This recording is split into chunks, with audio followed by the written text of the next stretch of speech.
What's up guys, Jeff Cavalier, AthleanX.com. If you're like most men, you have a problem either in one of the three main areas, and that is accumulating too much fat either on your belly, on your chest, or in the love handle in the waistline.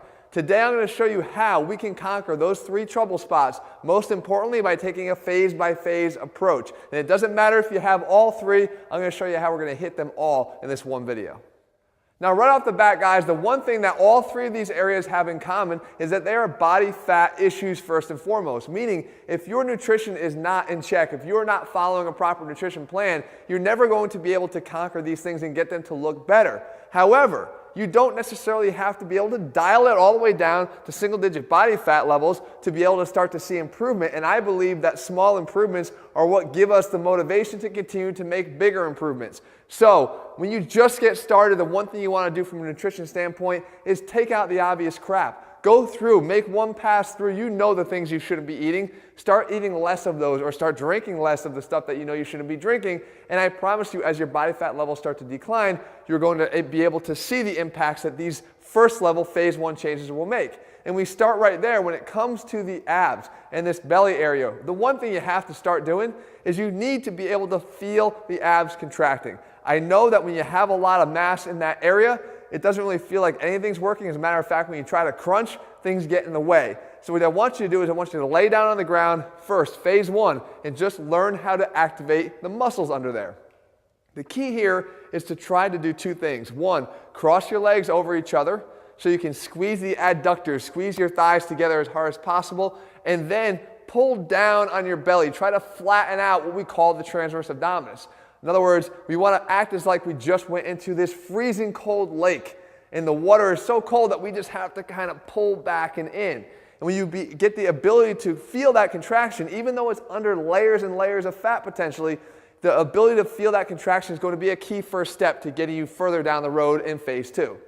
Next, moving on to the chest, we can do things here too in phase one that don't require having to have those low body fat levels, and that means we can start just by stretching the chest muscles themselves and strengthening the muscles on the other side of the shoulder joint. This is what I'm talking about. If we have a problem with chest fat, we have these rounded shoulders likely because everything is brought forward, especially if we have the belly here in front as well. A flattened out, rounded shoulder look is going to take a bad chest and make it look worse. What we can do just by getting our chest open and strengthening the muscles on the other side is get a chest to instantly look better.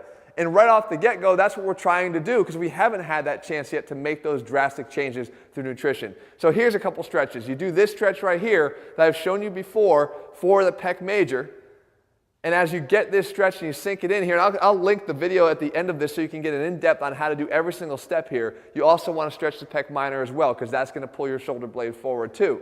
But we get both of these stretches done, and then of course we want to work on that rotator cuff, and we do that through some of the banded external rotation work here. And I know it could be boring, but I promise you just even a little bit of this added to what you're doing right now can have a major impact on your posture. And we add to, as I devoted a whole video to before, the face pull, and just a few sets here at the end of your workouts is going to go a long way towards improving your posture. But this is phase one, and it's going to start allowing you to see a better look to your chest even as you're carving away and chopping away through your nutrition at those body fat levels.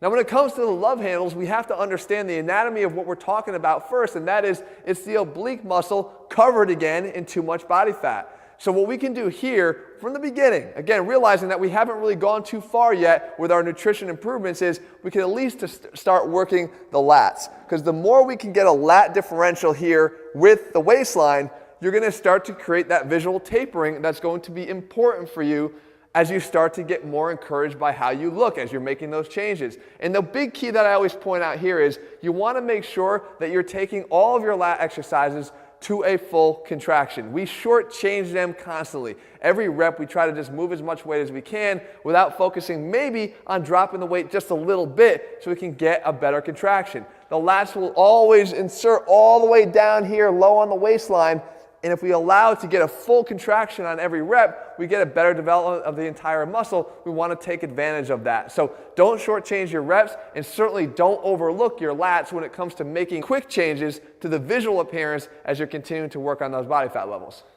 Okay, moving on to phase two now.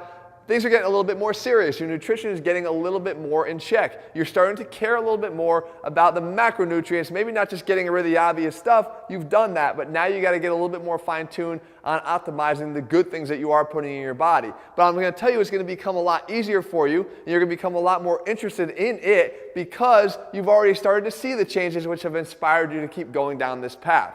So when we go back to these 3 problem areas, phase 2 now of what I want you to do when it comes to that belly fat and that lower abdomen is I want you to start including some direct training for the area, not just feeling the contraction, but using rotational ab training. And you can see that I love doing rotational ab training here, and all it takes is a single band. And you need to do this because a lot of times people at this body fat level, they don't respond well to crunches because their own body fat gets in the way. As they start to crunch up, everything sort of crunches up together. They never feel a real strong ab contraction. They get frustrated, and it's not the way to go. You can totally train your abs using rotational ab movements, and it's definitely something that is appropriate now at this stage of the game. As far as the chest now, we have another target area that I want you to start incorporating, and that is the serratus. A lot of people are thinking, why am I training something that's not related to the chest? But it is. Even just by its own anatomical positioning here, the serratus muscle, which is activated when we push our arms away from our body, almost acts like an internal bra for men. The more you can develop this muscle underlining the bottom and the lower area of the chest and the outer area of the chest, the more you're positioning your body to look better, especially as you carve out those body fat levels. So the way we can hit this muscle, again, is with anything that helps us to protract our arms away from our body. We could do that in a simple push-up position as I'm demonstrating here. Instead of just going down and up, we can go down, up, and then push away, keeping our arms straight and trying to push our hands through the floor. We could also do it from a dip position, and whether or not you even have the strength to do dips yet, that's fine. You don't have to necessarily do them, but you can still do the plus portion of that, which is going to train the serratus. And you can even take just cables or a band and work on straight arm punching away from your body. The fact is, this area is going to start to become more visible, and it will respond to your early training, especially if you have not trained it yet at all. So it's going to allow you to start getting a visibly better looking area around that chest as you continue to work towards dropping those body fat levels. Okay, wrapping up phase 2 here, we're actually back on the love handles, and really we're kind of back in this abdomen area, and the focus is back on ab training again. You see, the more that you can start to develop the rectus abdominis here through our rotational ab movements, if that's all you're going to do at the moment, that's enough to start allowing us to start seeing some changes, if even at the top row of our abs, because we know that when it comes to dropping body fat, especially in guys, it sort of works its way from the top down, the lower area being the last to go. But as you start to even see those top 2 rows of abs there, it starts to visibly look better and start tapering in and allowing the obliques, as they start to come in as well, to look better overall as we framed out something here in the middle, whereas before was pretty much absent. So you want to keep focusing on this as you continue to now move on to phase 3 and dial it all in.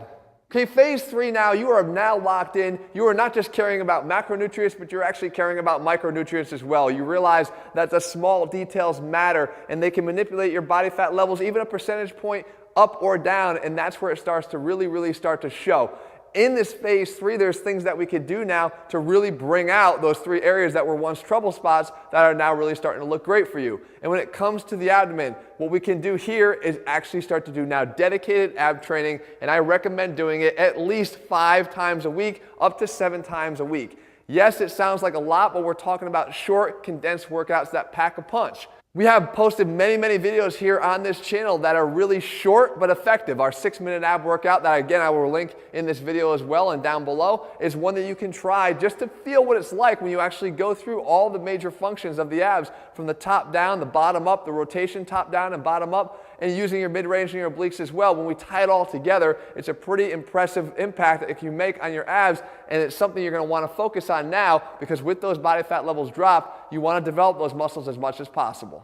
Okay, moving on to the chest here in phase 3, the key point once again is you want to train these muscles if you want them to look their best. With the body fat now stripped down because of your efforts through your nutrition, you're going to have the opportunity to really start showing off something that was once not impressive that now can be. And I like to just use this very simple band tubing series that you can use, yes, with a cable and load it up with a lot heavier weight, but the concept is watching where I'm trying to target, watching the direction of the band here as I try to hit the different areas, because the chest is divided into different areas, providing us with the opportunity to hit different areas. So if we want to hit, for instance, the lower portion of the chest, we have something called the abdominal head of the chest, which is all the way down at the bottom. We can take the band and move it across our body as I'm doing here.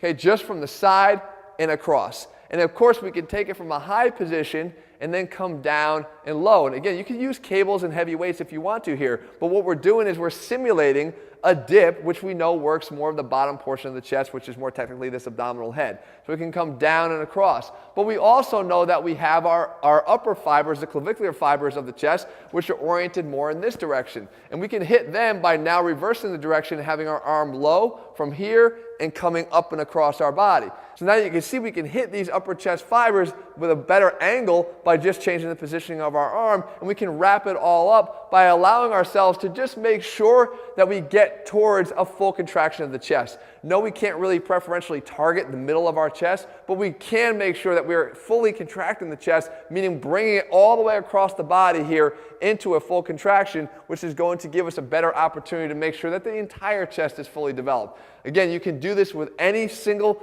implement here, with a cable or with a piece of tubing here, but the fact is you want to make sure you're training and hitting your chest from all angles if you want to look its best, especially now as it's in its full glory at its lowest body fat levels.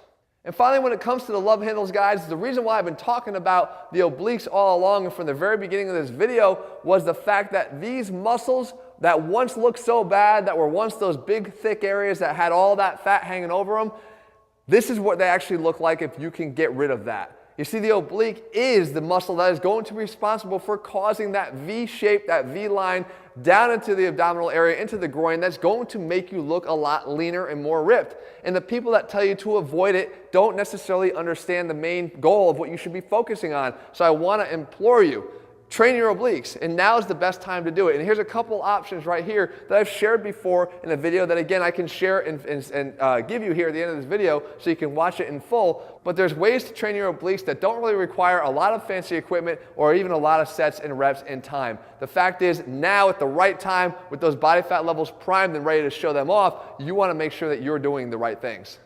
So there you have it, guys. There's a 3-phase attack plan to get you to start hitting these big problem areas once and for all, and most importantly, giving you a strategy for not getting discouraged along the way. I know that the hardest thing to do sometimes is to lock in that nutrition, but the thing is, it doesn't necessarily have to be perfect from the beginning, especially if you have these other tactics in place that are going to allow you to start seeing the early results that will keep you motivated to keep on working on that nutrition and to keep on allowing you to see the results that I know you can make. If you're looking for a day-by-day, step-by-step plan where we lay out everything for you, meal plans, workouts, everything, head to athletenex.com and get one of our AthleteNex training programs. In the meantime, if you found this video helpful, leave your comments and thumbs up. Let me know what else you want me to cover here on this channel, and I will do my best to do that here for you in the days and weeks ahead. All right, guys, see you soon.